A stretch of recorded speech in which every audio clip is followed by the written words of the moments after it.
नमः परमकल्याण नमः परममंगल वासुदेवाय शांताय यदुनाम पतये नमः। मनोपासनेच्या या सगळ्या पर्वणीमध्ये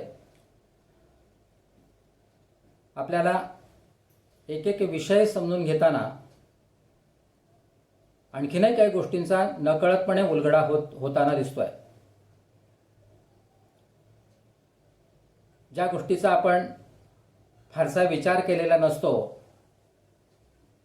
आणि जर एखादी गोष्ट किंवा एखादा मुद्दा आपण नव्याने विचारात घ्यायला लागतो त्यावेळेला मग त्याच्याशी अनुषंगिक अशा बऱ्याचशा गोष्टी लक्षात यायला लागतात।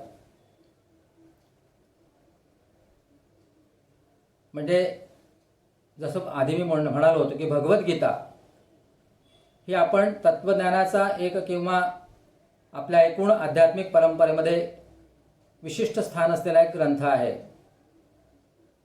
ज्यामधून जीवनविषयक काही सिद्धांत सांगितले गेलेत, काही तात्विक चर्चा केली गेलेली आहे आणि त्यासोबत मनुष्याने कर्तव्य काय पाळावीत, त्याचे धर्म काय आहेत, त्याने ईश्वररूप कसं व्हावं, भक्ती ज्ञान कर्म या संबंधात त्याने काय काय गोष्टी पाळाव्यात किंवा केल्या तर त्याचा त्याला उपयोग होऊ शकतो, या सगळ्यांची चर्चा भगवद्गीतेमध्ये आहे।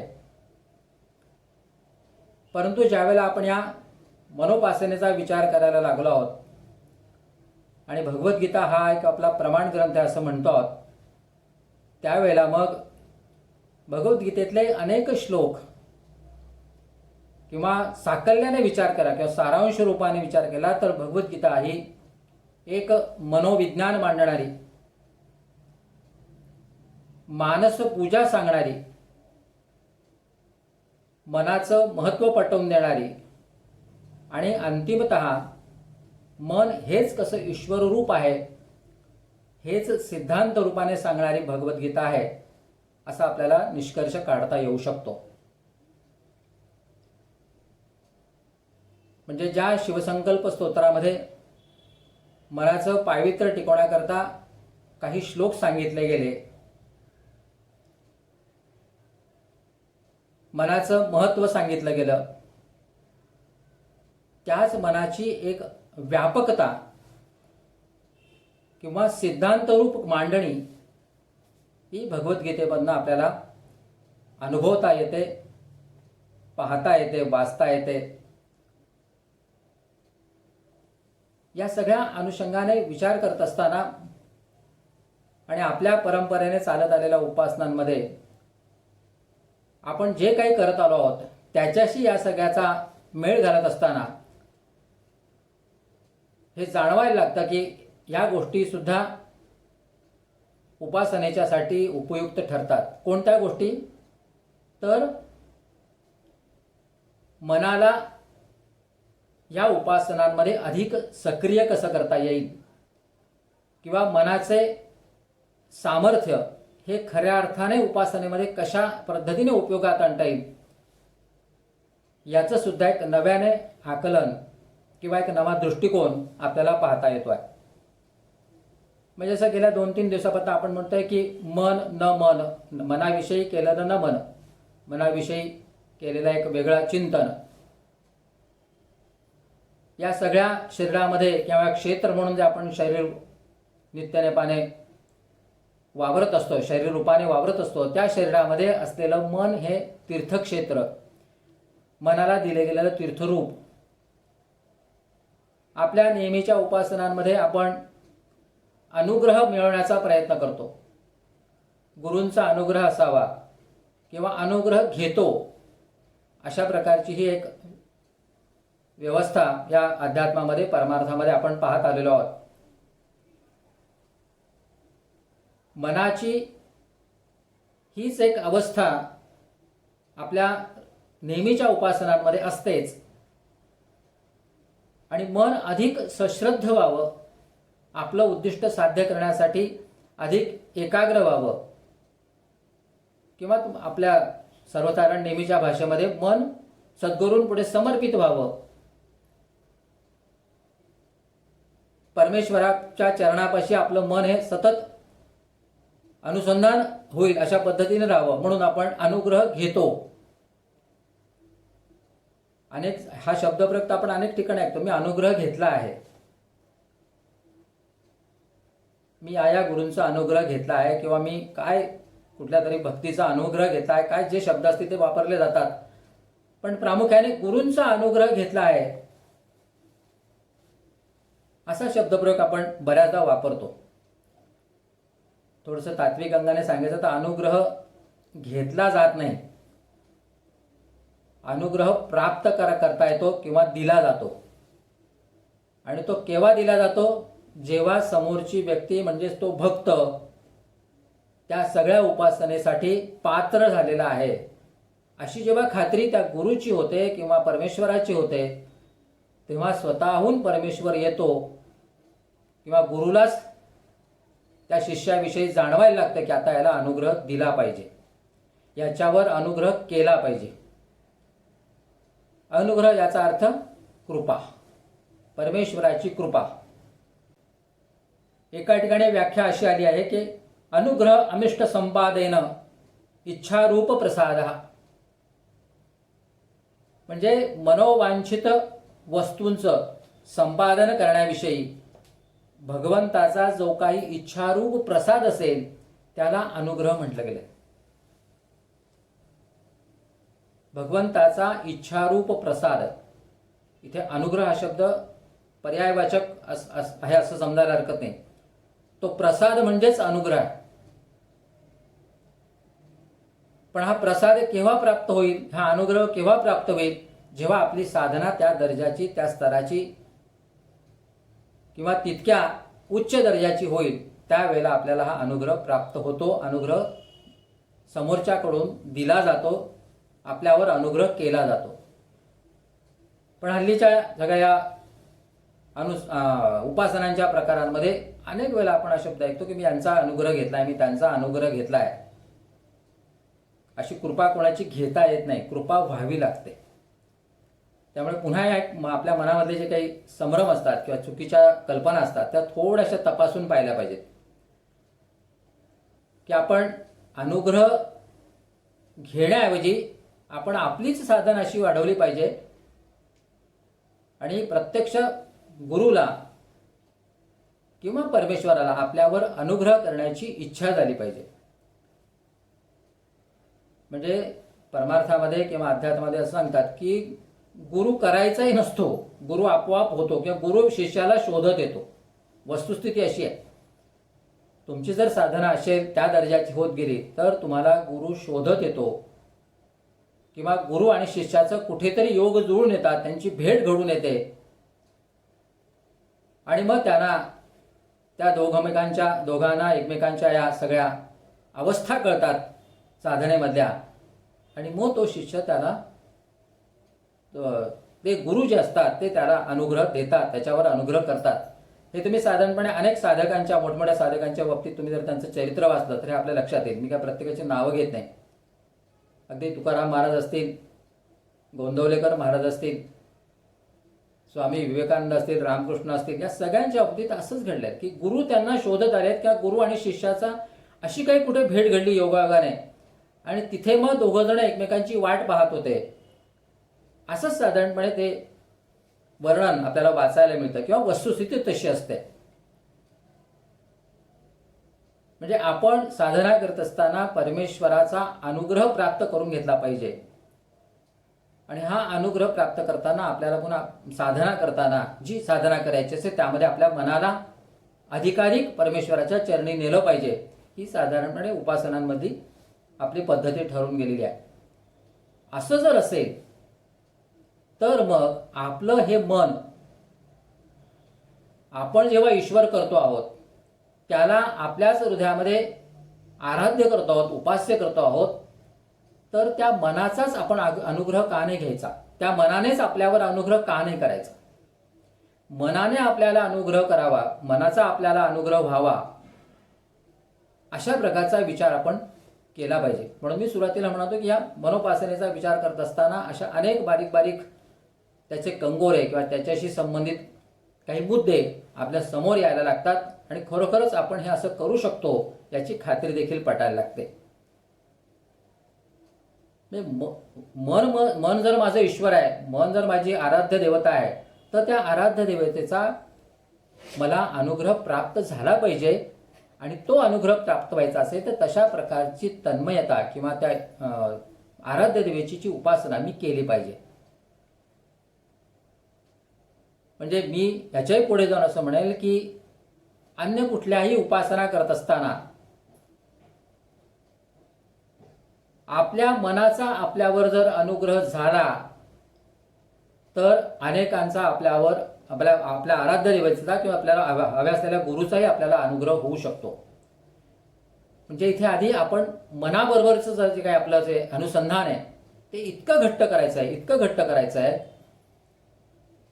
की त्या मनाने आपोआप अशी काही व्यवस्था निर्माण करायची आणि आपल्याला अपेक्षित असलेला जो काही तुमच्या मनात अनुग्रह असेल तो सुद्धा तुम्हाला प्राप्त होऊ शकेल. मग इथे म्हणाल तुम्ही 2 अनुग्रह झाले वगैरे वगैरे, सांगायचा मुद्दा एवढा, तुम्ही मतितार्थ लक्षात घ्या. एखादी उपासना करत असताना तुम्ही एखाद्या गुरुचा अनुग्रह घेतात किंवा अनुग्रह घ्यायला जातात, तत्पूर्वी आपण आपल्यालाच तपासून पाहण्याकरता आणि आपल्याच मनातल्या ईश्वराशी अनुसंधान निर्माण करून त्याचा अनुग्रह आपल्याला प्राप्त करता येतो का हे आपण आधी जर तपासलं तर आपली साधना कुठपर्यंत आलेली आहे, आपली उपासना योग्य मार्गावर आहे की नाही याचा सुद्धा आपल्याला अंदाज येऊ शकतो. आधी जो मी तुम्हाला श्लोक वाचून दाखवला त्यामध्ये प्रसाद शब्द वापरलाय. प्रसाद म्हणजेच अनुग्रह. रूढार्थाने आपण जो प्रसाद हा शब्द वापरतो तो खूपच सोपा आहे. म्हणजे आपल्या दृष्टीने सत्यनारायणाचा प्रसाद, उकडीचे मोदक हा आपला प्रसाद असतो. मंदिरांमधून वाटली जाणारी खिरापत, पेढे याला आपण प्रसाद म्हणतो. म्हणजे अगदी विचारलं कोणाला काय प्रसाद काय होता, आज पेढे होते, हे होते, ते होते, आणि मग तो प्रसाद मिळवण्यासाठी आपली धडपडही असते. पण प्रसाद या शब्दाचा जर अर्थ समजून घेतला तर प्रसन्न होणं, मन प्रसन्न होणं हा त्यातला दडलेला अर्थ आहे. जी प्रसन्नता आपल्याला साध घालते तो प्रसाद.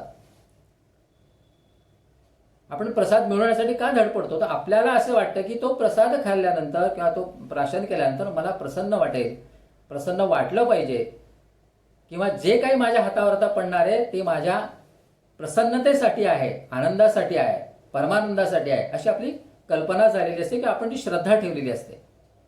आणि म्हणून आरतीनंतर किंवा एखाद्या उत्सवानंतर, एखाद्या उपासनेनंतर जे काही दिलं जातं त्याला प्रसाद हा शब्द आपण योजलेला आहे. अतिशय योजून किंवा विचार करून तो शब्द तिथे वापरलेला आहे, लक्षात घेतलं पाहिजे. भगवद्गीतेमध्ये सुद्धा याच शब्दाचे उकल करून दाखवली आहे की मोना त्याचा आणि प्रसन्नतेचा कसा संबंध आहे हे सुद्धा सांगितलं गेलं आहे.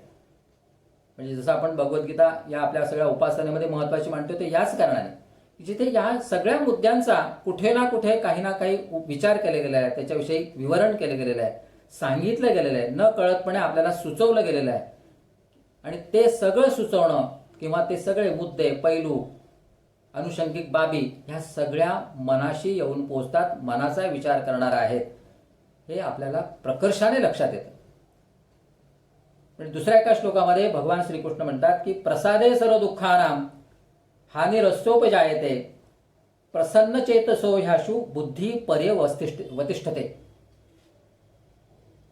अंतःकरण प्रसन्न असल्यामुळे त्यांची सर्व सुखदुःखे नाहीशी होतात आणि चित्त प्रसन्न, म्हणजे प्रसन्न चेतसो असा शब्द येतो, चित्त प्रसन्न असलेल्या कर्मयोगाची बुद्धी सुद्धा तात्काळ अन्य सर्व गोष्टींपासून निवृत्त होते, परावृत्त होते आणि एका परमात्म्यामध्ये ती स्थिर होत जाते. प्रसाद हा शब्द वापरून त्याची जोडली गेलेली प्रसन्नता या श्लोकामधनं विवरण करून सांगितलेली आहे. आणि ती काय सांगते की तुमचं चित्त प्रसन्न करणारी ही सगळी जी प्रक्रिया आहे ती तुम्हाला अंततोगत्वा एका परमात्म्यामध्ये उत्तम प्रकाराने स्थिर करणारी ठरू शकते. आपण ज्या प्रसादाचा विचार करतोय, ज्या अनुग्रहाचा विचार करतोय, तो अनुग्रह याच स्तराला येऊन पोचतो. भगवंताला तोच प्रसाद अभिप्रेत आहे, भगवंताला तोच अनुग्रह आवश्यक आहे. तुमचं मन प्रसन्न असेल, तुमचं चित्त प्रसन्न जर मन असेल, चित्त जर स्थिर झालेलं असेल, तर तुमची बुद्धी सुद्धा स्थिर होते आणि मग अशी स्थिर झालेली बुद्धी अंततः परमात्म स्वरूप होत जाते. हे भगवंत कृष्णाला सांगतायत.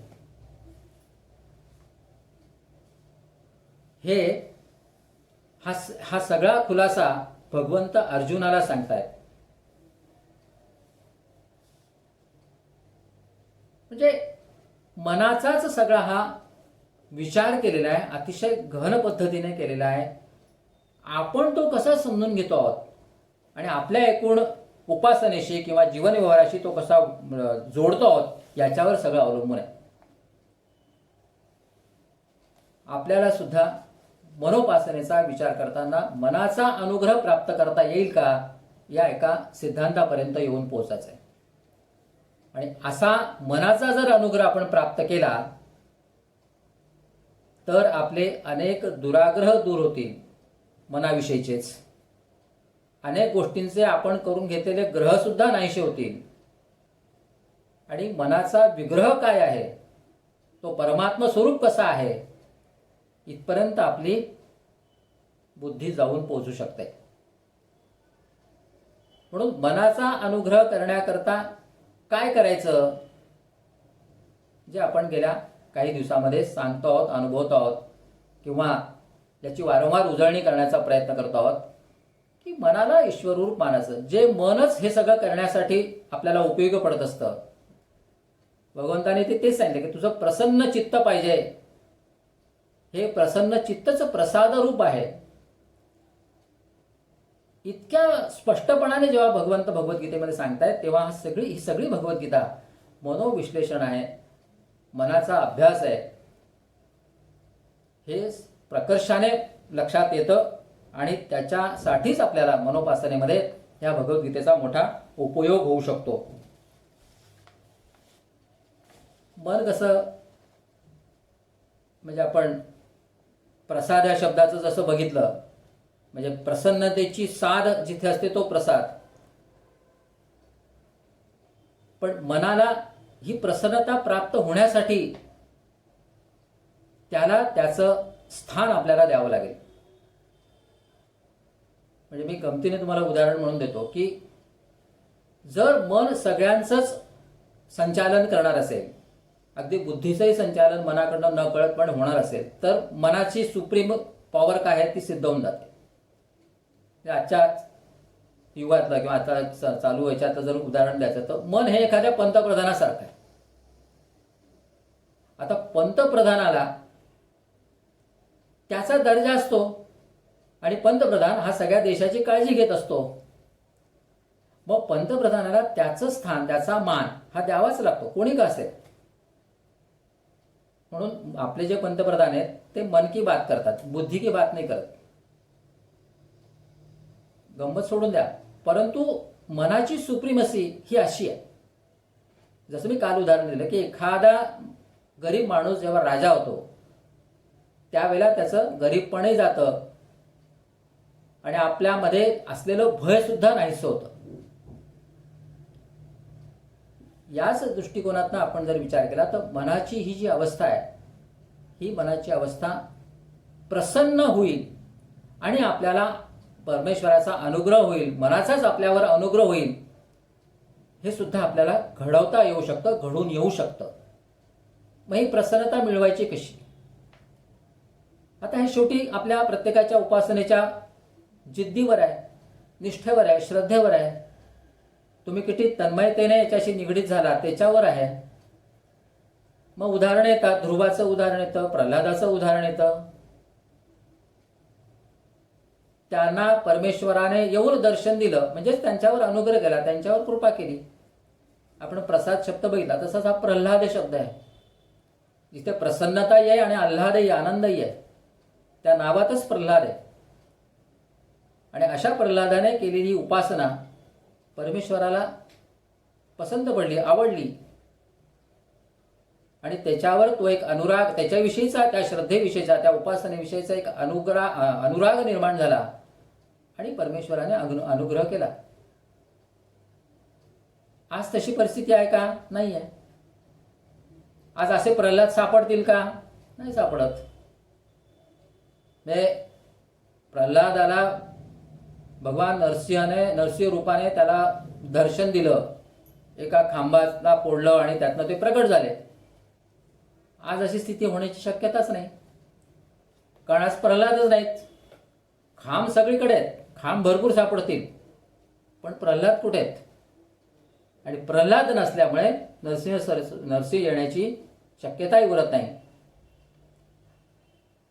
आपल्याला जर मनाचा अनुग्रह प्राप्त करून घ्यायचा असेल तर प्रल्हादा इतकी नाही, परंतु कुठेतरी आपल्यालाच आवडेल, आपल्याच मनाचं समाधान करेल, आपल्याच बुद्धीचं समाधान करेल, अशा प्रकारची उपासना आपल्याला वाढवावी लागेल. मनाला जे हवं ते आदराचं स्थान आपण जर दिलं, म्हणजेच त्याला जर आपण ईश्वर रूप मानून त्याला जर आपण शरण गेलो, तर सगळ्या गोष्टी आपल्याला साध्य होऊ शकतात. तेच मन आपल्यावर अनुग्रह करू शकतं. पण आपली ती उपासनेची जी पद्धत आहे किंवा त्या पद्धतीमध्ये आपण मनाला त्या पद्धतीने, त्या दृष्टिकोनातून समजून घेतलं पाहिजे आणि आपली उपासना त्या दिशेने वाढवली पाहिजे. शेवटी एक लक्षात ठेवायचं की उपासना करताना आपल्याला काय साध्य करायचं आहे त्याच्याकडे दुर्लक्ष करायचं नाही. आपल्याला मनाचा अनुग्रह प्राप्त करून घ्यायचा आहे. मग दैनंदिन जीवनामध्ये वावरत असताना तुम्हाला अनेक गोष्टी करायला लागतील, त्या केल्या पाहिजेत. पण ते करत असताना, म्हणजेच अन्य काही उपासना करत असताना त्या उपासनांमध्ये सुद्धा मन हेच आपलं प्राधान्यक्रम राहील, मन हेच ईश्वर रूप आहे, याचं सातत्याने आपल्याला भान ठेवावं लागेल. आणि म्हणून जसं उदाहरण म्हणून सांगतो की समजा तुम्ही प्रवास करताय, रेल्वेने प्रवास करताय आणि एखाद्या स्टेशनवर तुम्हाला चांगले पेरू दिसले आणि पेरू घ्यायला तुम्ही उतरलात. जरी पेरू घ्यायला उतरलेले असलात तरी तुमचं लक्ष असतं की गाडी जाऊ द्यायची नाही, आपल्याला गाडी चुकवायची नाही आपली. तुमचं भान तिथे असतं की गाडी चुकणार नाही. तसंच आपल्याला साधनेमध्ये, उपासनेमध्ये लक्ष ठेवावं लागेल. अन्य गोष्टी आपण करू, प्रपंच करू, काय करायचं ते करू, पण आपलं ध्येय ते राहील की आपल्याला परमेश्वराचा पर्यायाने आपल्या मनाचा अनुग्रह प्राप्त करून घ्यायचा आहे. या सगळ्या बारीक बारीक गोष्टी अतिशय तन्मयतेने आपण जर नीट अनुभवल्या तर आपल्याला त्याचे निश्चित अशा स्वरूपाचे निष्कर्ष समोर येतात. म्हणजे मनाची अवस्था किती आपण काय म्हणू ना, ज्याला किरकोळ करून टाकलेली आहे. मनाविषयी आपण अनेक ग्रह जसे करून घेतले, जसं अनेक वेळेला मी सांगत आलोय, आणि हे ग्रहच दूर करण्याची किमया या अनुग्रहात आपल्याला साधायची. म्हणजे पुन्हा एक उदाहरण म्हणून सांगतो. एक वारकरी होते, ते पंढरीला जायला निघाले, पायी निघाले. पांडुरंगाचं दर्शन घ्यायचं, समचरणाचं दर्शन घ्यायचं वगैरे वगैरे ते निघाले आणि गेले. जाता रस्त्यात एक रेल्वे फाटक लागलं. फाटक बंद असल्यामुळे ते थांबले. ते थांबले असताना थोड्या वेळात तिथे एक गाडी आली, मोठी आलिशान गाडी आली. आणि त्या आलिशान गाडीकडे मोठ्या कुठेतरी शेटाची असेल, यांनी ती गाडी बघितली वारकऱ्यांनी, आणि त्याच्या मनात ते प्रश्न निर्माण झाले की काय बघा म्हणे, काय योग आहे, मलाही पंढरपूरला जायचं आहे, यांनाही पंढरपूरला जायचं आहे, पण परमेश्वरा मी तुझी एवढी साधना करतो, एवढं करतोय, पण तू मला काही अशी गाडी नाही दिली, मला पायीच तुझ्यापर्यंत यावं लागतंय. असे विचार त्याच्या मनात येतात न येतात तोच त्या गाडीमधनं त्या शेठाला 2 जणांनी उचलून बाहेर काढले. का? त्याचे पाय लुळे पडले होते, काय अर्धांग झाला असेल. ते चित्र पाहिल्यावर त्या वारकऱ्याच्या मनात आलं की बाबा, तशा प्रकारची काही अवस्था माझी नाही आहे, यात मला खूप समाधान आहे. त्यामुळे पायी जातोय तेच चांगलं आहे. अशा प्रकारचं ऐश्वर भोगण्यापेक्षा या प्रकारचं ऐश्वर मला जास्त चांगलं वाटतंय. क्षणभरासाठी उपासना करणाऱ्या त्या वारकऱ्याच्या मनामध्ये असे विचार येऊन गेले, पण जेव्हा वस्तुस्थिती कळली त्यावेळेला त्याचे ग्रह दूर झाले, की त्याने जो काही मनामध्ये ग्रह करून घेतला होता तो दूर झाला. म्हणजेच काय, तर आपण ज्याची उपासना करू त्याच्यावर आपली तेवढी श्रद्धा पाहिजे. आपण आपल्या मनाशीच इतकं निष्ठेने राहिलं पाहिजे की माझं मन हे माझ्या ईश्वररूपी मन असल्याने ते मला कधीही धोका देणार नाही. ते माझ्याकडनं सतत मांगल्याचीच कामं करून घेईल आणि मला परमानंदच देत राहील. ही जेव्हा निष्ठा वाढत जाईल आपल्या मनाची, तसतसा आपल्याला एक वेगळा अनुभव येत जाईल. तसंच एक उदाहरण असे सांगतात की काय, रस्त्याने चालत असताना एक लहान मुलगी त्याच्या वडिलांबरोबर चालत होती आणि तिने बघितलं की समोरच्या मुलाच्या पायामध्ये चांगले चांगले चांगले जोडे होते, चपला होत्या. याच्या पायात चपला नव्हत्या. याच्या क्षणभर हिच्या मनामध्ये आला की अरे वा, काय चांगल्या चपला आहेत, आपल्याला चपला पण नाहीत. पण पुढे गेल्यानंतर आणखीन तिला असं कळलं की समोर जो चालतोय त्याला पायच नाही आहेत. चपलेसाठी आपण विचार करत असताना जेव्हा समोर गेला लक्षात येतं की समोरच्याला तर पायच नाही. आपण किती भाग्यवान की आपल्याला पाय आहेत. आणि हे पाय आपल्याला आहेत हेच मोठं आपल्यासाठी भाग्याचं लक्षण आहे. आणि म्हणून काले मी तो विचार सांगितला की आपल्यासाठी मिळालेला हा संपूर्ण मानवी देह असेल किंवा आपल्याला मिळालेलं हे जीवन असेल, हेच आपल्यासाठी फार मोठं आहे. तीच मोठी एक सुवर्ण संधी आहे. आणि त्या संधीचा लाभ आपण कसा करून घ्यायचा याचा सातत्याने विचार केला पाहिजे किंवा विचार झाला पाहिजे. अनुग्रहाचा विचार करत असताना आपण परंपरेने हा शब्द जसा वापरत आलो आहोत किंवा त्याच्याविषयी आपल्या मनामध्ये ज्या काही, बुद्धीमध्ये ज्या काही संकल्पना आहेत त्याच आपण लक्षात ठेवलेल्या आहेत. परंतु अनुग्रह हा प्रसादरूप आहे. तो प्रसन्न करणारा असतो.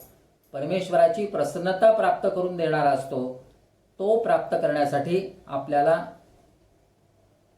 मनापाशीच जावं लागेल, मनाचीच तयारी करून घ्यावी लागेल आणि मनाच्या ईश्वरूप मनाकडनं आपल्याला हा अनुग्रह प्राप्त होऊ शकतो, मिळवता येऊ शकतो. आणि असा मनाचा अनुग्रह आपल्याला प्राप्त होईल का याचा आपण सगळ्यांनी विचार केला पाहिजे. ते म्हणाले फारच वेगळं झालं. वेगळं होणारच, कारण आपण याचा कधी विचार केलेला नाही. म्हणून मनाचा देखील अनुग्रह प्राप्त करता येऊ शकतो आणि मनाच्या अनुग्रहामधून आपले दुराग्रह आणि पूर्वग्रह नाहीसे करता येऊ शकतात. मनाविषयीचे करता येऊ शकतात आणि आपल्या मनात ज्यांच्या विषयीचे आहेत त्यांचेही नाहीसे होऊ शकतात. हा मनाचा अनुग्रह प्राप्त करून घेण्यासाठी मनोपासना हा आपल्या उपासनेबरोबरचा एक आणखीन मोठा टप्पा असू शकतो किंवा एक मोठं साधन असू शकतं, जे आपल्याला उपयुक्त ठरू शकेल याबद्दल काही शंका वाटत नाही. आज आपण इथेच थांबूया. जाता जाता एक सूचना आपल्याला अशी करायची आहे की आपण जे शिवसंकल्प स्तोत्र काही दिवस सतत म्हणत होतो त्यातले अर्थ समजून घेतले होते. हेच शिवसंकल्प स्तोत्र गेय स्वरूपात किंवा थोडं गाण्याच्या स्वरूपामध्ये आपण एका व्हिडिओ क्लिपमधनं तयार केलेलं आहे. एकीकडे तो व्हिडिओ आणि दुसरीकडे ते श्लोक लिहिलेले आहेत. आणि हे शिवसंकल्प स्तोत्र या युगादेश व्हिडिओ चॅनल जे आहे, यूट्यूब चॅनल जे आहे, त्याच्या डिस्क्रिप्शन बॉक्समध्ये आहे. आपण तिथे गेल्यावर तिथे लिंक असेल, त्या लिंकवर जाऊन तुम्हाला हे सगळं उपलब्ध होऊ शकेल. ते ऐकताना मनाचीच प्रसन्नता वाढेल. एक प्रसाद रूपच हे श्लोक आहेत, ते आपल्याला अनुभवता येतील. शांत चित्ताने डोळे मिटून तुम्ही जर त्या श्लोकांचं नीट मनन चिंतन केलं तर मनाचं पावित्र्य वाढल्याचाच अनुभव येऊ शकतो, असं मी तुम्हाला खात्रीने म्हणू शकतो. नमस्कार. इति विद्या तपो योनिर्विष्णुरीडितः वाग्यज्ञेनार्चितो देवो प्रियतांच जनार्दनः.